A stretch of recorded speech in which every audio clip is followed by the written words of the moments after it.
الذي أنعم الله عليه وأنعمت عليه أمسك عليه سجدا واتق الله وتخفي في نفسك ما الله يبديه وتخشى الناس والله أكبر وتخشى ولما تضاغط منها وتنزل وجهك لكي يكون على المؤمنين حرج في أزواج أدعيائهم إذا قذفوا من نظرا وكان أمر الله مفعولا ما كان على النبي من حرج فيما فرض الله له سنة الله في الذين خلوا من قبل وكان أمر الله قدرا مقدورا الذين يبلغون رسالات الله ويخشونه ولا يخشون أحدا إلا الله وكفى بالله حسيبا ما كان محمد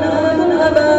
أحد من رجالكم ولكن رسول الله وخاتم النبيين وكان الله بكل شيء عليما يا أيها الذين آمنوا الله ذكرا كثيرا وسبحوه بكرة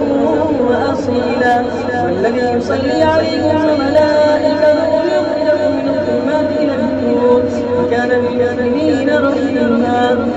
الله